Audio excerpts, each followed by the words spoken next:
Paz do Senhor, amados irmãos. Amém?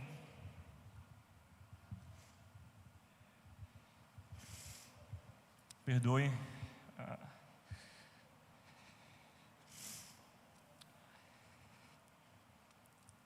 É um peso muito grande, irmãos, e uma responsabilidade estar aqui para falar dessa verdade tão maravilhosa. Quando a gente canta e sabendo que Jesus está presente, não é simplesmente retórica, é saber que Ele está presente aqui, irmãos. É um privilégio que nós temos de sermos chamados, e a gente vai refletir hoje sobre a sublimidade do Evangelho. Eu peço aos irmãos que abram a Bíblia, a Palavra de Deus, na carta de Paulo aos Romanos, texto que foi lido como leitura devocional. Romanos 3, 21 a 26.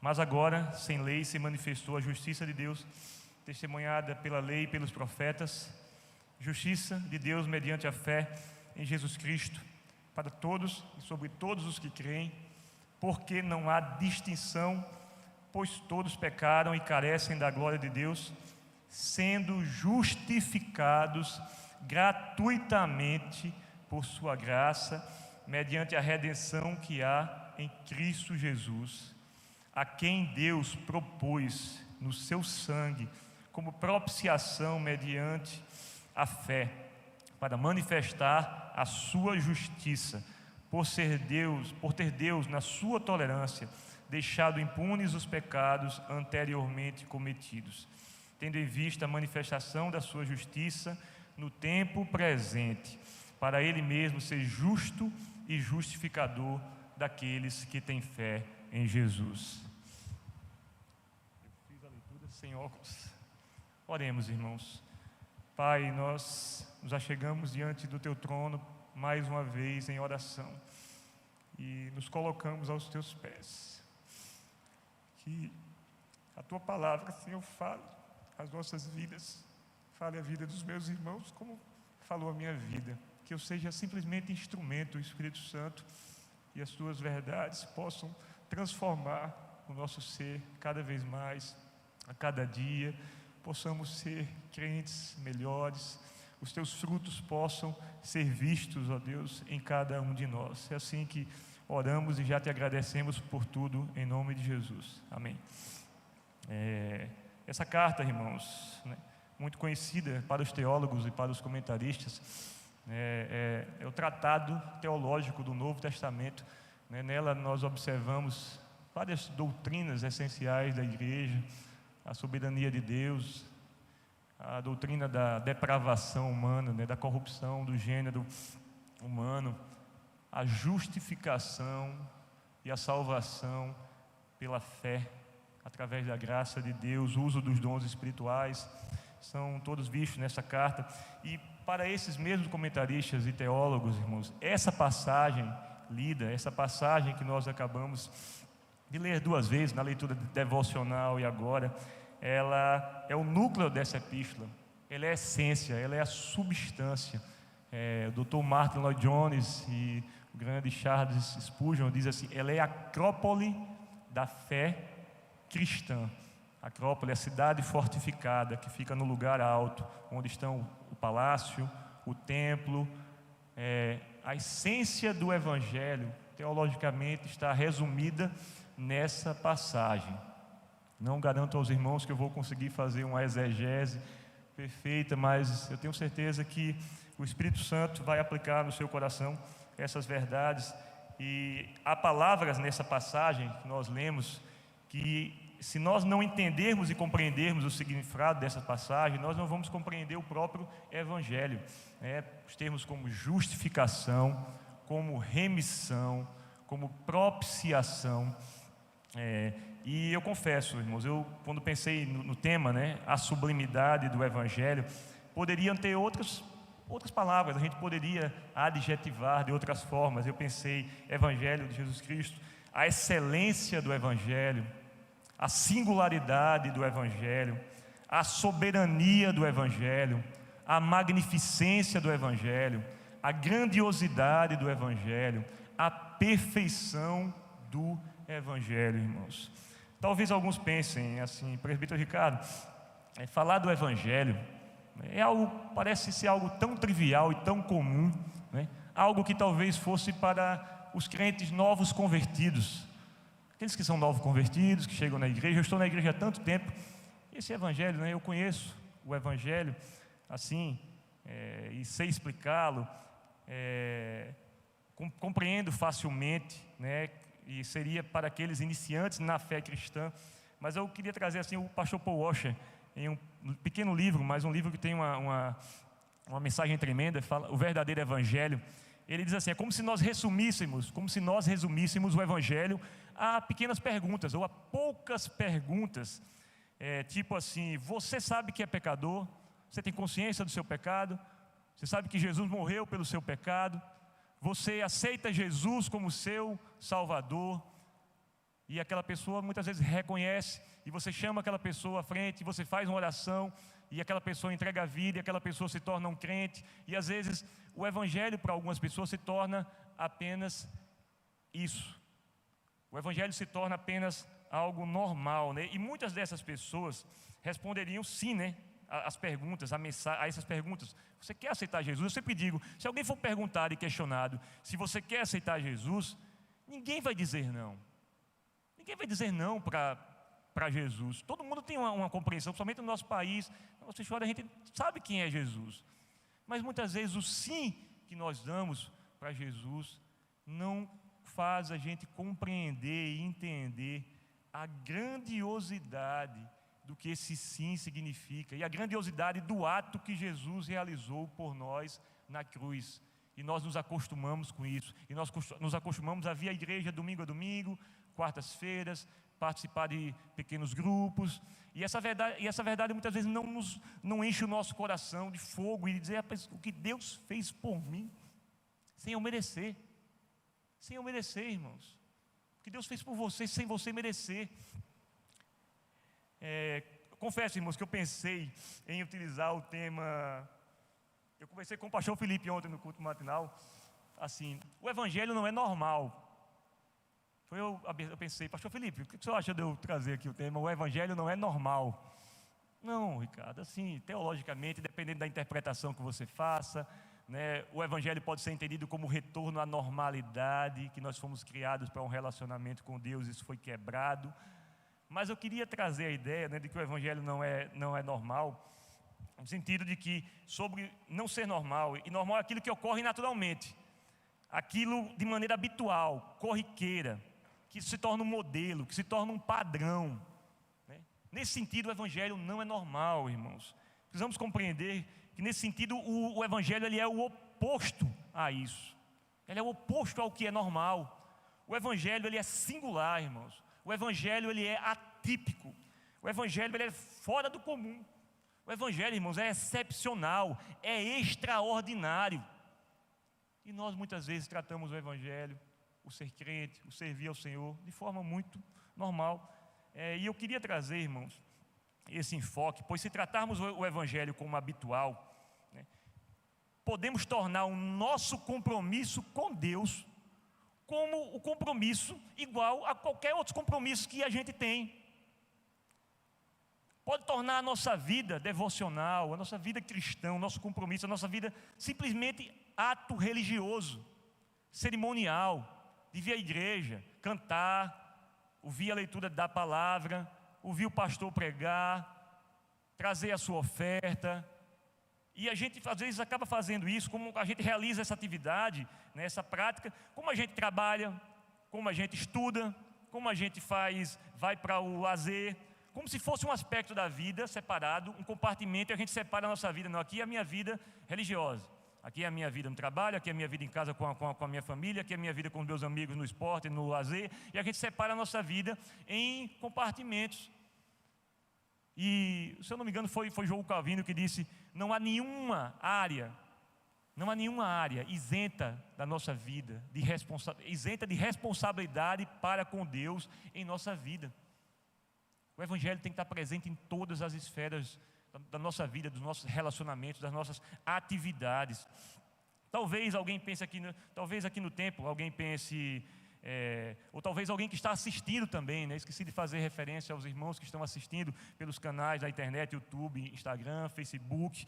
Talvez outros tenham a ideia também de que o Evangelho é uma religião como as outras religiões, né? Como as outras religiões.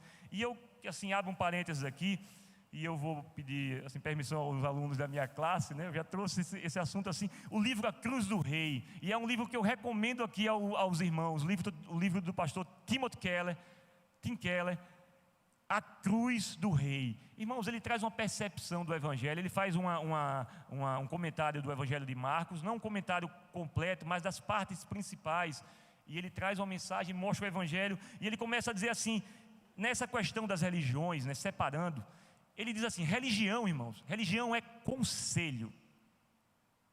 Ele traz um livro dele, né, abre aspas, a essência das religiões é conselho. Já o cristianismo, por ser evangelho, é essencialmente boas novas. A religião, né, é conselho, mandamento, regras. E ele começa a dizer, ele ainda diz, as outras religiões dizem, preste atenção, irmãos, dizem, isto é o que você deve fazer para estar ligado a Deus para sempre. Faça isso, obedeça os mandamentos, cumpra determinados rituais, faça determinados sacrifícios, você vai satisfazer a Deus. Faça algo, porque você vai encontrar Deus. O Evangelho diz assim, irmãos, isso é o que foi feito na história. Foi assim que Jesus viveu e morreu, para que você tivesse acesso a Deus. Não somos nós que fazemos. É algo surpreendente, irmãos. Foi Deus que fez por nós. O pastor Paul Washer ainda reconhece assim, irmãos, a maior necessidade que temos em nossas igrejas é redescobrir o Evangelho de Jesus Cristo e proclamá-lo. É impossível, irmãos, nós conhecermos essa palavra e nós não proclamarmos ela. Às vezes podemos até não falar, às vezes somos mais inibidos ou tímidos, mas no mínimo, irmãos, quando nós conhecemos e somos transformados, a nossa vida proclama o Evangelho. As pessoas vão ver na nossa vida algo diferente. Conhecer o Evangelho é proclamar o Evangelho. Há um poder para a salvação, e esse poder é o Evangelho de Jesus Cristo. Romanos 1,16, um pouco antes dessa passagem que nós lemos, pois não me envergonhe do Evangelho, porque é poder de Deus para a salvação de todo aquele que crê, primeiro do judeu e também do grego.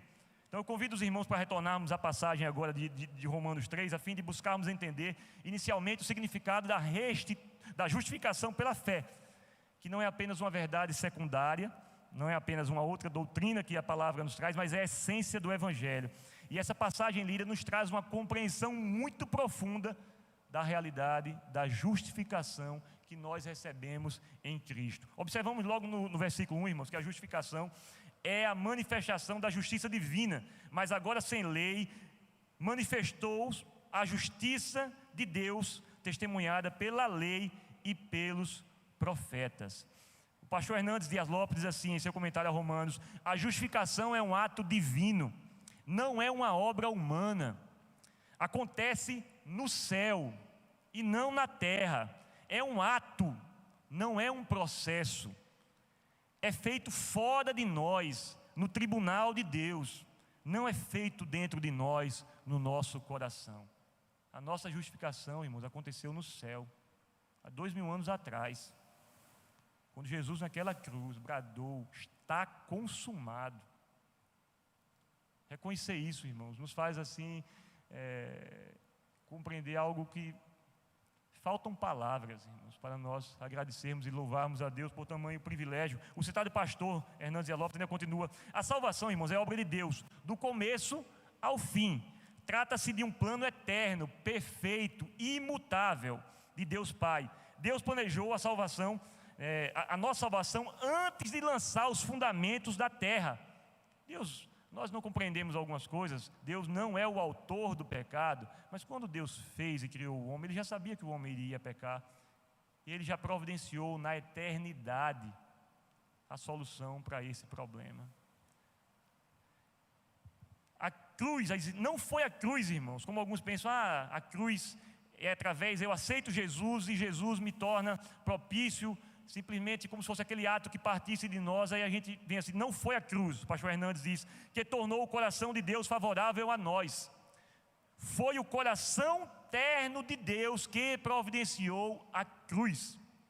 O sacrifício do Calvário não foi a causa da graça, mas ele é o resultado da graça. Surge agora, irmãos, talvez algumas indagações, e eu quero trazer novamente um dos temas que nós estudamos na classe, né, no livro A Cruz do Rei.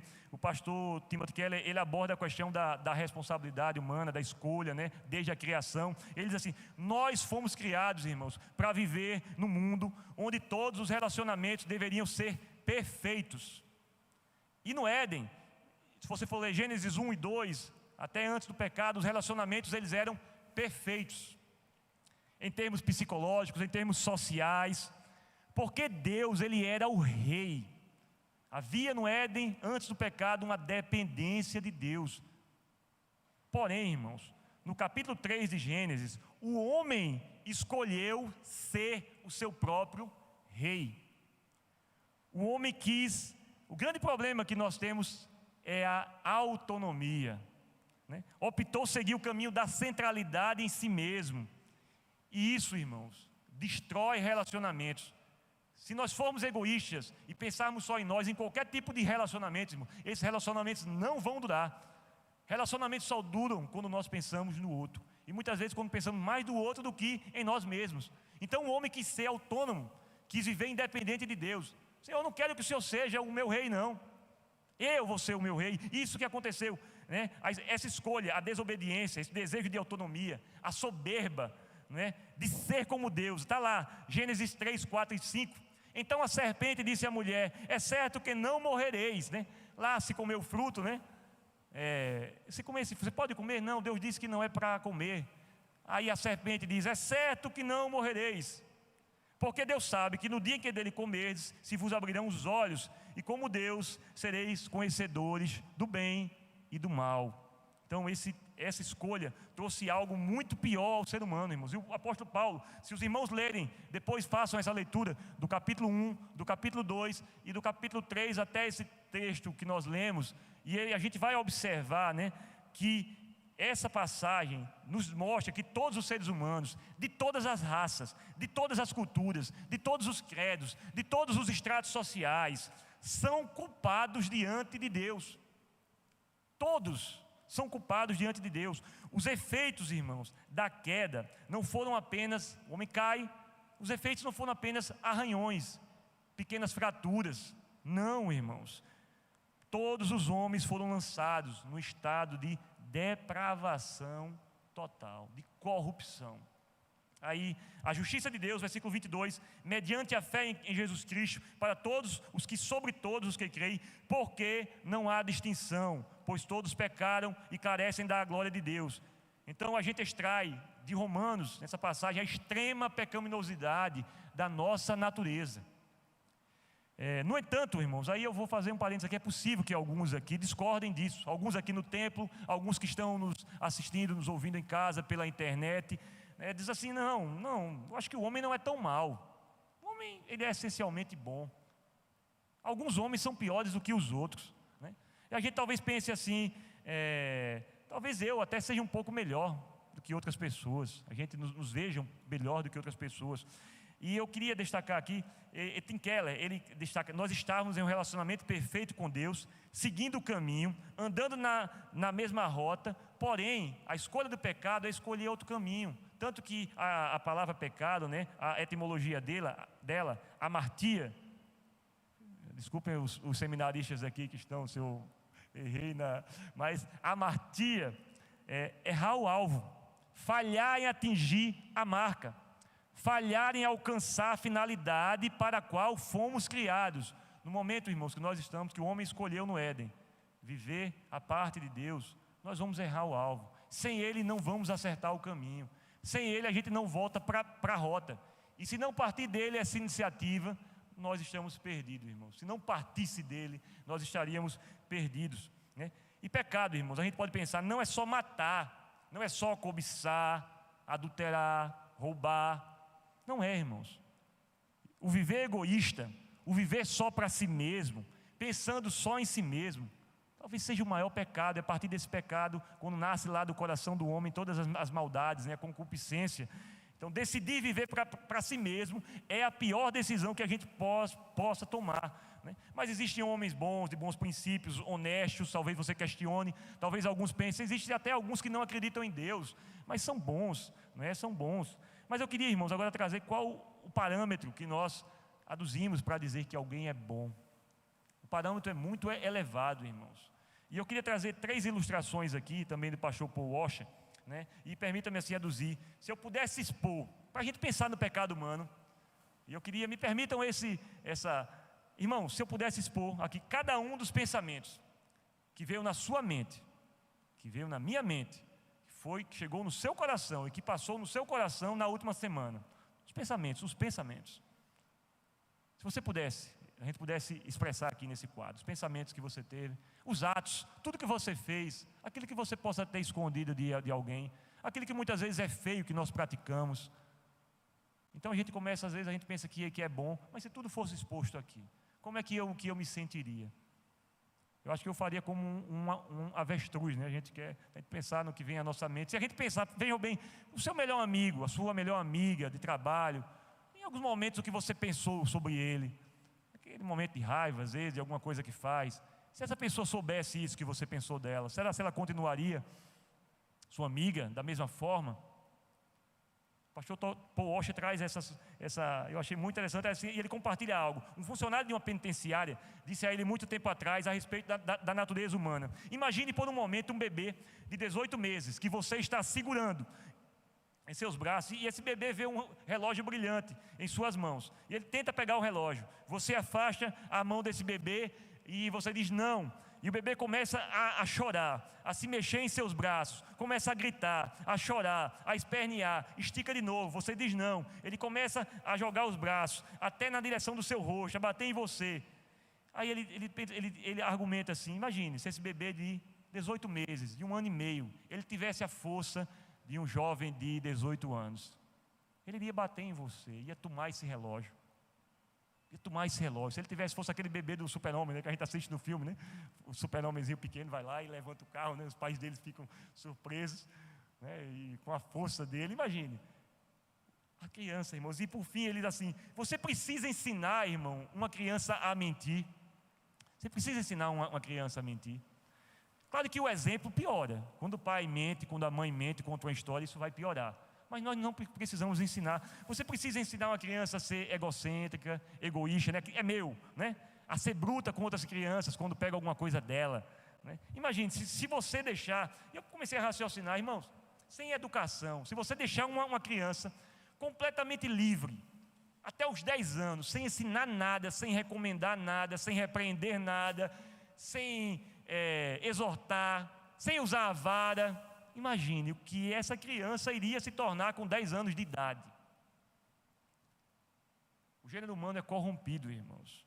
Nós nos afastamos de Deus. Em Isaías, estamos todos impuros por causa do nosso pecado. Isaías 64:6. Quando mostramos nossos atos de justiça, eles não passam de trapos imundos, como as folhas das árvores, murchamos e caímos, e nossos pecados nos levam embora como o vento, porque todos pecaram e carecem da glória de Deus. Hoje, irmãos, a psicologia fala assim a respeito, você tem que se sentir bem com quem você é. Você tem que amar a si mesmo, gostar de si mesmo, né? Prezar pela sua autoestima. O seu eu assume o centro, né? A autonomia da vida, né? O egoísmo toma conta. Passamos aquelas mensagens, né, de autoajuda, busque dentro de você, você vai encontrar a solução, está dentro de você, você não precisa de nada. A gente percebe hoje nessa nossa vivência, e a gente passa a ver o problema, né, e o erro também sempre na outra pessoa. Quando nós começamos a nos encher dessas ideias, nós nunca olhamos para nós e para os nossos defeitos. O defeito está sempre no outro, é o outro quem sempre erra, é o outro que precisa melhorar, eu não. Eu não preciso, é o outro que precisa. Irmãos, nós precisamos ser salvos de nós mesmos, salvos da nossa natureza caída. Tudo hoje é sobre o ego, né? Os homens estão cheios de ego. E o pastor Paul Washer, ele diz assim, nesse mesmo livro, O Verdadeiro Evangelho: precisamos entender que os homens não necessitam de mais autoestima. De fato, eles precisam perceber que esse é exatamente o seu maior problema. Eles precisam, na verdade, estimar o único que é digno de estima. Vamos à passagem, irmãos, para a gente entender quem seria esse único digno de estima. Por que ele merece tanta estima? Versículo 24: sendo justificados gratuitamente por sua graça, mediante a redenção que há em Cristo Jesus. A fonte da nossa justificação é o próprio Deus. Como vimos anteriormente, a gente reconheceu que a graça de Deus é que justifica o pecador. Mas essa graça, irmãos, não é uma graça barata. Bonhoeffer tem um livro que fala, que ele escreve sobre isso: a graça de Deus não é uma graça barata. A salvação é gratuita para nós, mas custou muito para Deus. Nós não compreendemos, irmãos. Tem uma canção que a gente canta, diz assim: eu nunca esquecerei o preço que foi pago lá na cruz. O original dela diz assim, parece que: eu nunca vou compreender, eu nunca vou saber o preço que foi pago lá na cruz.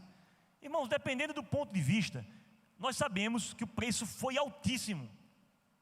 Eu penso que a letra original, ela não está errada. Nós sabemos o preço que foi Jesus, mas, irmãos, nós não compreendemos o custo desse preço. Não temos como dimensionar com a nossa mente finita o que custou para Deus fazer o que Ele fez por pessoas como nós. Deus prova o seu amor para conosco em que Cristo morreu por nós, sendo nós ainda pecadores. Nós não temos como compreender isso. Não obtivemos essa graça por mérito, não a compramos por dinheiro, nós a recebemos por fé. Não é somente um favor imerecido, irmãos, é um favor imerecido a homens miseráveis, ingratos e culpados. William Hendrickson diz assim, né, abre aspas: a graça é o amor de Deus direcionado ao culpado. Ao culpado. Não tem bom, não tem o melhorzinho. Então, irmãos, a gente percebe, se a fonte da justificação é Deus e a sua graça, o fundamento é Cristo e a sua cruz. O fundamento é Cristo e a sua cruz. Deus amou o mundo de tal maneira que deu o seu Filho unigênito para que todo aquele que nele crê não pereça, mas tenha vida eterna. Isso se torna tão comum para a gente, tão habitual, a gente decora esse versículo e a gente às vezes não percebe a grandiosidade disso. O questionamento, irmão, que vem nessa hora é assim: como é que esse Deus pode declarar justo, né, declarar justo o injusto, sem comprometer a sua própria justiça, né? Como Deus poderia fazer isso? A gente vai entender o sacrifício de Cristo. Por que Jesus precisou morrer, né? Como Deus poderia declarar justo o injusto, sem comprometer a sua própria justiça, nem condescender com a injustiça dos injustos. Somos justificados em razão da redenção que há em Cristo Jesus. E nesse passo a gente aduz, irmãos, que a justificação, aí vamos para aquelas palavrinhas que eu falei, a justificação tem um sentido jurídico. Justificação é um termo que tem um sentido jurídico. E diz assim, é o ato de declarar judicialmente a situação de determinada pessoa em harmonia com a lei. A nossa situação está em harmonia com a lei por causa de Jesus, porque fomos justificados. O teólogo Berkhoff corrobora essa ideia e diz assim, abre aspas: justificação é um ato judicial de Deus, no qual Ele declara sobre a base da justiça de Jesus Cristo. Não é a base da minha justiça. Deus é o ato legal de Deus, judicial de Deus, sobre a base da justiça de Jesus Cristo, que todas as ordens da lei estão satisfeitas com respeito ao pecador. Justificação, irmãos, é mais que perdão, pois o perdão é a absolvição do castigo. Alguém merecia o castigo e é perdoado. É claro que nós oramos e pedimos perdão a Deus, e Deus nos perdoa, e não é errado isso. Recebemos o perdão, mas é mais do que perdão, não fomos somente perdoados. Justificação é a declaração, irmãos, de que não existe base nenhuma para castigar.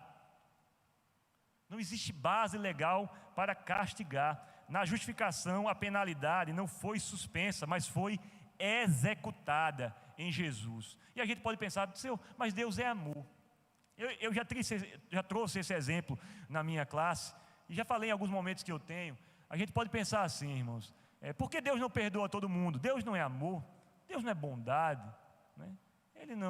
Porque Ele não é bom, sumamente bom, porque Ele não perdoa todo mundo. Eu trago um exemplo, né? Não é perfeito, claro, né? Mas faz eu compreender, pelo menos eu consigo compreender um pouco o Evangelho. É como se fosse um pai que está, alguns irmãos já ouviram isso, viu? Outros não.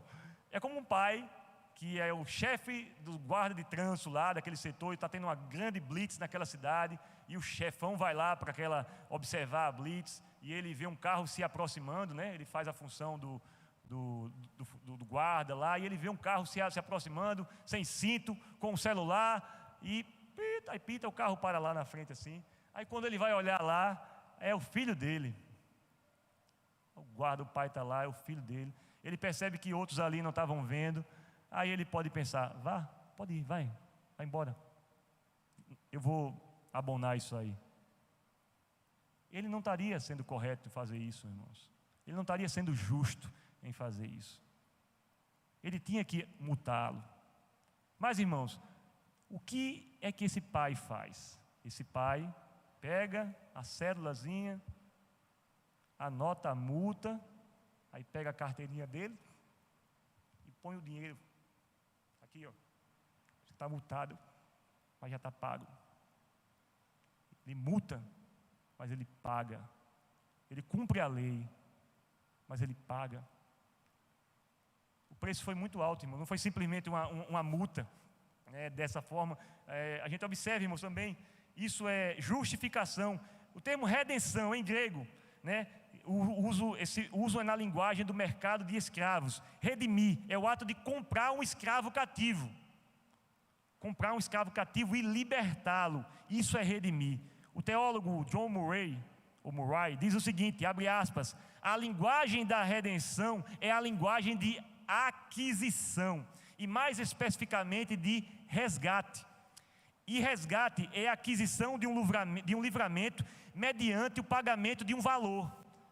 Assim, a obra de Cristo veio realizar no mundo uma obra de resgate, e a doação de sua vida foi o preço desse resgate. O pastor Hernandes diz assim: a cruz foi a maior missão de resgate do mundo. Tremendo, irmãos, a maior missão de resgate do mundo. 25, versículo: a quem Deus propôs no seu sangue como propiciação mediante a fé, para manifestar a sua justiça, por ter Deus, na sua tolerância, deixado impunes os pecados anteriormente cometidos. A gente observa uma outra palavra, a linguagem do templo: propiciação. Substantivo ilasterion. Acho bonita essa palavra. Ilasterion em grego significa literalmente assento de misericórdia, ou propiciatório. Era a tampa da arca da aliança, onde o sangue era aspergido, né? Ilasterion significa o ato de aplacar a ira divina, ou de tornar Deus propício, irmãos. Mas como assim, né? Ira divina, e Deus se ira. Se os irmãos forem ler Romanos 1,18, retornar um pouco aí, a ira de Deus se revela do céu contra toda a impiedade e perversão de homens que detêm a verdade pela injustiça. No Antigo Testamento, a ira de Deus é uma resposta divina à desobediência e ao pecado do homem. Temos vários textos, irmãos, no Velho Testamento que mostram a ira e fala o cálice da ira de Deus.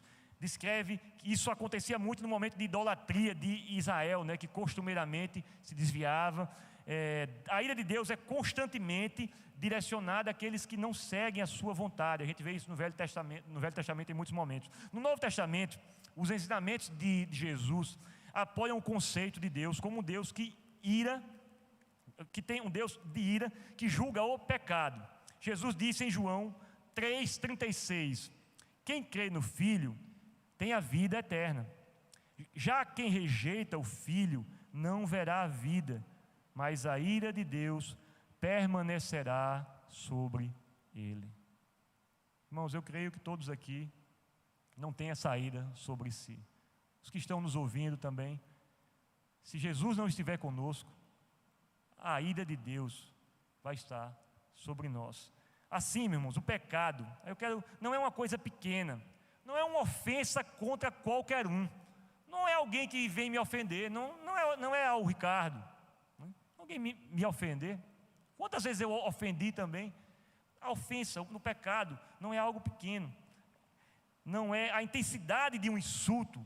Aí eu queria que a gente percebesse, a intensidade de um insulto, ela é medida pelo grau de dignidade da pessoa insultada. Percebam, irmãos, o irmão me insultar vai ter um peso, insultar o pastor Célio vai ter um peso bem maior, insultar o seu pai, a sua mãe, dependendo da pessoa insultada, o grau, a intensidade, esse insulto ela é bem maior. O Criador do universo é infinitamente digno de todo respeito, de toda admiração, de toda adoração, de toda lealdade. Deixar de amar a Deus, irmãos, não é algo trivial, não é algo que pode ser feito, É um insulto muito grande, é traição. Deixar de amar a Deus, escolher não estar com Deus como o homem fez, é difamá-lo, é destruir a nossa felicidade. No pecado, irmãos, Adão teria destruído a felicidade dele. Deus nos ama e queria nos dar a felicidade e veio consertar esse erro que foi feito, esse pecado que foi praticado por Adão, e que se nós estivéssemos lá, eu sempre digo, eu tenho um irmão da minha classe que tem uma raiva de Adão incrível. Ele acha, Adão, Mas rapaz, se fosse o Ricardo lá, eu não sei se a minha escolha teria sido diferente. Até porque a Cleide teria comido primeiro, Amor, aqui o fruto, Então, como um pedacinho desse fruto? Mas Adão, o pecado de Adão foi muito grande. Brincadeira, meu amor. Tais crimes merecem punição. E Deus disse isso com clareza, porque o salário do pecado é a morte. A alma que pecar, essa certamente morrerá. Há uma maldição santa sobre o pecado. Estamos já partindo para o final, irmãos. Deixar de puni-lo, irmão, deixar de punir o pecado seria muito injusto. Apoiar essa atitude seria uma desonra contra Deus. Então, irmãos, a sua compreensão do amor de Deus, pense nisso, a minha compreensão do amor de Deus e do seu valor aos olhos dele serão tão grandes quanto a sua compreensão da ira de Deus. Aquela ira que nós fomos libertos, a ira contra o pecado. O sangue de Jesus, o sangue derramado de Cristo, cobriu os nossos pecados, aplacou a ira de Deus. No versículo 25 está escrito, Deus ignorou os pecados da humanidade por séculos e séculos, pois não havia no Antigo Testamento um sacrifício que pudesse expiar pecados. Aqueles sacrifícios, irmãos, que o povo fazia, era um símbolo. Aquele cordeiro sem mácula, perfeito, que era levado pelo sacerdote, para o sacrifício, não perdoava pecado, irmãos, apontava para Cristo. E eu penso, irmãos, assim, como era grandioso para o sumo sacerdote entrar no Santo dos Santos, chegar na presença de Deus. E como era difícil, irmãos. Ele tinha que sacrificar pelo seu pecado primeiro. Ele entrava lá com a cordinha amarrada, porque se ele pecasse, ele ia morrer. Deus, ele é santo. E hoje, irmãos, nós temos livre acesso ao Santo dos Santos, por causa de Jesus. Tendo em vista a manifestação da sua justiça no tempo presente, para que Ele mesmo seja justo e justificador daquele que tem fé em Jesus. Nós vimos a fonte, vimos o fundamento. A fonte é Deus e sua graça, o fundamento é Cristo e sua cruz, e o meio e o instrumento é a fé. Aí é onde a gente vai começar a avaliar agora, irmãos, a nossa fé, a fé no Filho de Deus. Vamos ver aqui, o versículo 22 fala isso: justiça de Deus mediante a fé. O 25 fala: a quem Deus propôs o seu sangue como propiciação mediante a fé. O 26 diz: tendo em vista a manifestação de sua justiça no tempo presente, para Ele mesmo ser justificador, justo e justificador dos que têm fé em Jesus. O 28 ainda fala: concluímos, pois, o homem é justificado pela fé, independente das obras da lei. Nós somos justificados, irmãos, não por causa da fé, mas por meio dela. A fé não é a base. Não é porque eu tenho fé, a minha fé é muito grande, então Deus olha para a minha fé. Não, a fé é um instrumento. Somos justificados pela obra de Cristo, mas recebemos os benefícios dessa obra por meio da fé. Irmãos, a fé olha para Deus, enquanto as obras olham para nós mesmos, para a nossa justiça própria, né? Tem a ver com o que nós fazemos. Então, se você olhar para a maioria, voltando àquela comparação, se você olhar para a maioria das religiões, né, quase todas se baseiam nessa questão, né? Como um homem pode ser justo diante de Deus? Como ele pode ser justo diante de Deus? É o sacrifício, é a justiça própria, é fazer boas obras. Eu não digo, irmãos, as religiões têm bons conselhos, a maioria delas tem boas orientações, né? Ajudam as pessoas, mas não trazem ou não alcançam aquilo que as pessoas mais precisam, que é salvação. Porque salvação é somente pelo Evangelho, que é poder de Deus. Se você for uma tribo pagã, irmãos, aí ele traz aqui, o pastor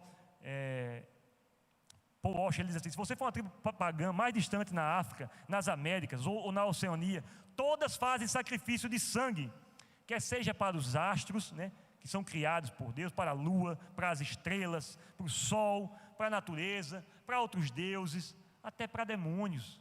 Se fazem sacrifícios e sacrifícios de sangue.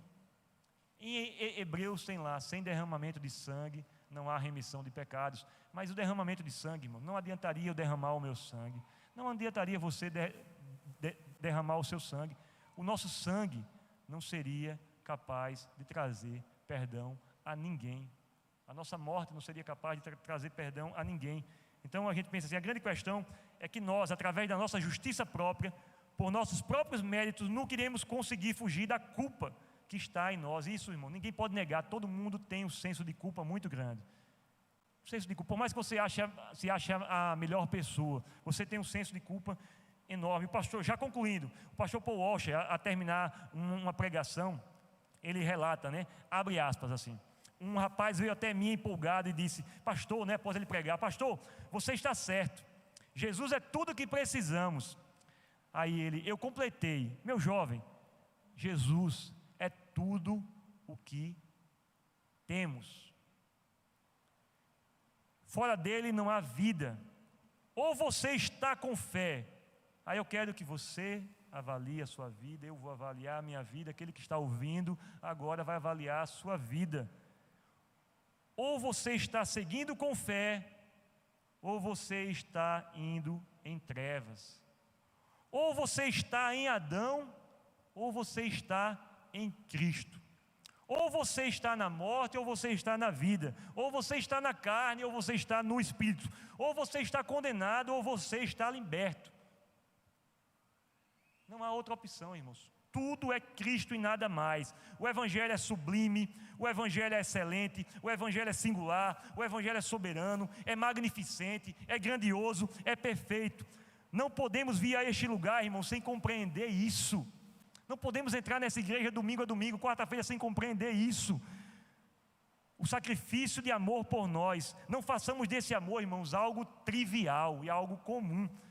Nunca ficaremos perplexos diante do amor de Deus, enquanto não considerarmos a seriedade do nosso pecado e a justiça da ira de Deus contra nós. E eu encerro aqui essa parte. Mas quando pela graça, quando, irmãos? Quando pela graça, eu creio que nós já fomos despertados, mas talvez alguns aqui precisem ser despertados. Alguns que nos escutam, nos assistem, precisem ser despertados. Mas quando pela graça despertarmos para a nossa indignidade, então poderemos olhar para o sofrimento e a morte de Cristo e dizer, 1 João 4,10: nisto consiste o amor, não em que nós tenhamos amado a Deus, mas em que Ele nos amou e enviou o seu Filho como propiciação pelos nossos pecados.